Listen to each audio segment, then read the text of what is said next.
As I'm watching other videos and other channels, things come to my mind, and sometimes I just want to talk about them, and the day is one of those days. Welcome to Mrs. Peach Thrifty Living. I'm so happy you're here today. I hope you're having a great day, and this is Marvelous Monday, hashtag Marvelous Monday. That's what I call it. I was watching Vicki at Living in the Moment, and she started talking about, and you can find her. I will leave any of these videos or any people I mention, I will leave a link in the description below where you can go and find them. And if you're interested, check them out. As I was watching Vicki today, she was talking about her parents and how she felt like she was poor when she was growing up. I think her mother, they had 9 children, and they went on vacations, and the mama ironed all their clothes. I asked her, I said, did you guys have to iron any? And of course, I haven't gotten an answer from that yet, but I just found that really interesting. And thinking of my own childhood, I think I'm quite a bit older than her. I'm 79. And it just brought back some memories, thinking of my own dad and his family. He was one of 18 children. You can always go and look on my playlist and watch the videos that I have there for Dad's family, 18 children, something like that, in my playlist. But it was so different back then. We get our perma-press clothes and we throw them in the dryer and pull them out, shake them out, and don't have to worry about ironing them, most of them. There are a few occasions that you want to make sure. But if you grab them out of the dryer and hang them up, a lot of those times you don't have to iron them. And if you pull them out of the dryer right away and fold them up neatly, smooth them out, you can get by without a lot of ironing. And I'm sure a lot of you, probably the majority of you, are like that. Then again, if you want to save some extra money, hang them up. Some of them turn out real nice, but some of them, they need a little bit of fluff. That was one I was thinking of. And then, this last week, I met a new lady here on YouTube. I'd come across her a few times. Her name is Lois Bard Rice. I know I mentioned her before.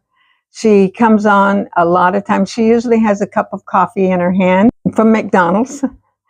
She must live pretty close. It'd be an occasion if I drove to McDonald's for my coffee. There a way that I wouldn't want to drive that far for coffee. I go to the donut shop, but I'm get ready and go, and then I'm gone for hours, usually. Okay, Grandma Lois. That's what she calls. She gets on there. She's 91. She has her cats, and she has her wigs that she wears always, and her pretty flowers in her hair, and she has a pretty scarf and color coordinated. I'm looking at her right now, and she has orange on today. Looks real cute. I haven't listened to that one, so I don't know. But if you're interested and want to go check her out, she has 70,000 subscribers. Now, she's started doing some TikTok, and this one young guy shouted her out, and that really gave her a shot in the arm. And she just gets on there and talks, and I sent her a note, and she just sent me a long note back, and we've just been chatting back and forth, and it's awesome.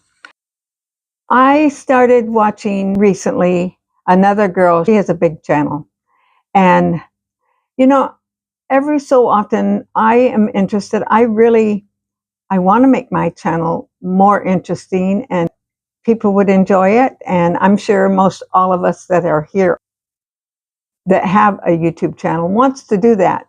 Well, I've been watching, her name is Virginia Kerr, Kerr. And she was doing a lot of Instagram and different ones, and then she switched over mostly to YouTube. She does the other. But she gives the most wonderful hints of how us as YouTubers can make our channels a little better. A lot of them are very easy fixes and not expensive equipment, just little different things you can do to make your channel better. So I thought that was a good one. And she had a 20-day challenge for herself. And every day she went on and told a little bit about it. She tells a little bit about her family, not a lot, but it's just interesting. And I think you would enjoy that. I also want to mention Ma Terry. Let's see, she has a name. Oh, here she is. It's called Postcards from Terry. Now, she lived in her van for a long time. She's had some health problems, so she's recuperating and getting ready to go on camping again and living that way as much as possible. But she has a lot of interesting content, how to make your van comfortable, how to live in it, so many things, how to cook in it, just so many things that you wouldn't think of, and lots of good hints. Then my everyday ones, I watch Donna Grace. I don't miss her every day. She has chickens. She tells about her chickens. She's friends with her chickens. She and just recently had a video that really gave you the ABCs of having chickens. And I thought that was very interesting. She lives in New York. Also, she did sign language.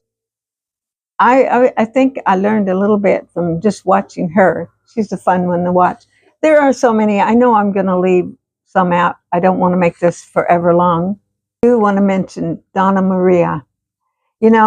She's been coming up on the numbers all along the way, and it's been fun to see her numbers grow. She is just blossomed when it comes to her videos.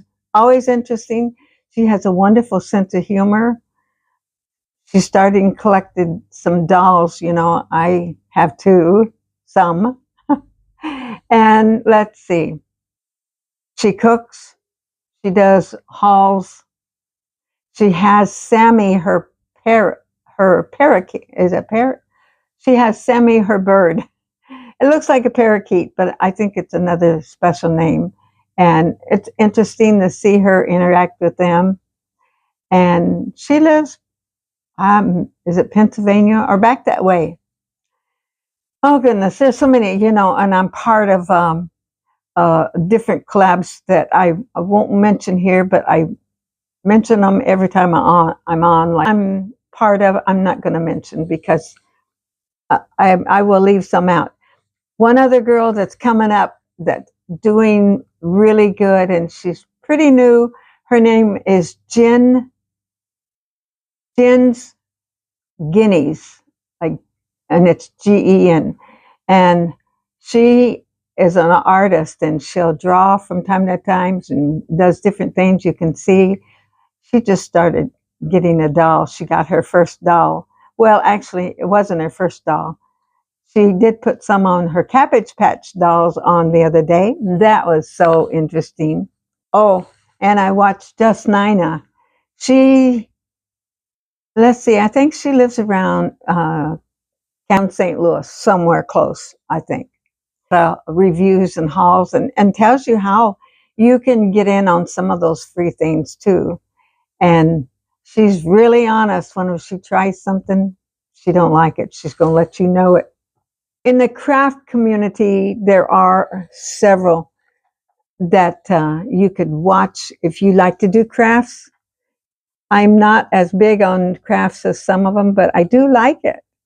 And so I just kind of, and look down in the comments and you'll see some of the different ones that comment on my channel. A lot of wonderful people that have channels so go look at those also if you would.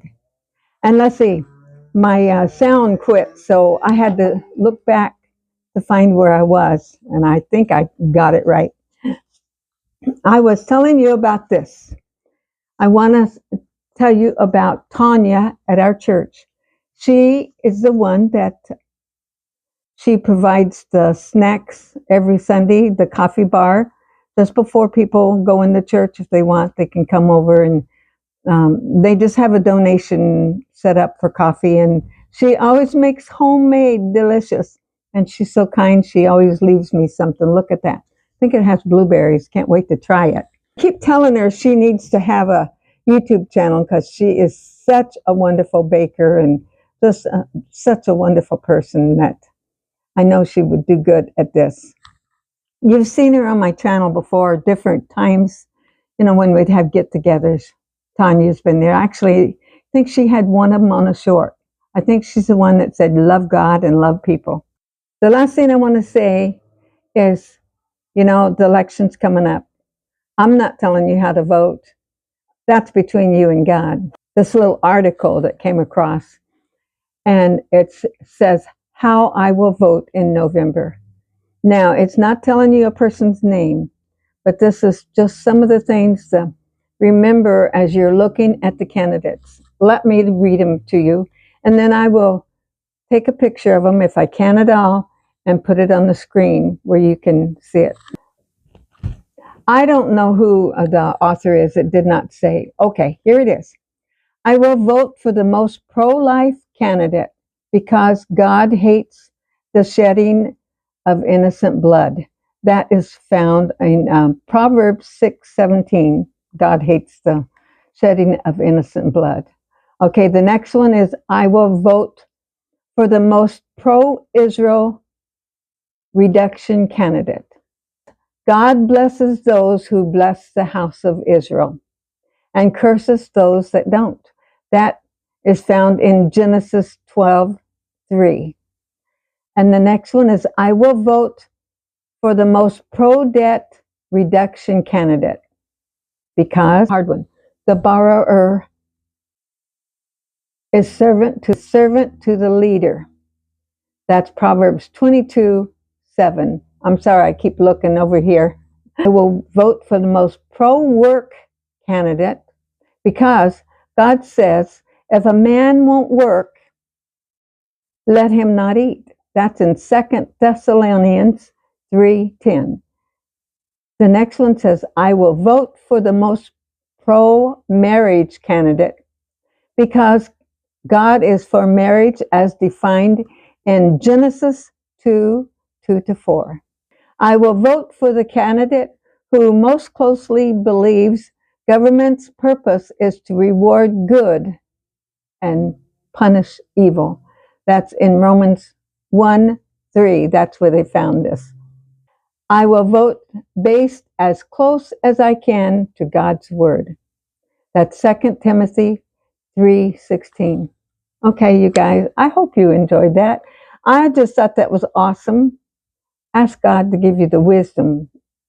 And by the way, let's see. Oh, you will have already seen, I'm planning on going on today at 3 o'clock. That's Sunday. So if you missed it, you can go back and watch it. It's going to be me sitting at the piano, just playing worship songs and playing the hymns, the old hymns of the church. And if you like that kind of thing, you're welcome to come by. You're welcome to share it. And I'm going to get off of here. Tomorrow is #Tea Tuesday. Come back for that. And I just appreciate you guys watching. If you like what I do, comment, share, subscribe if you haven't. And I'll see you tomorrow. Don't forget, Jesus loves you.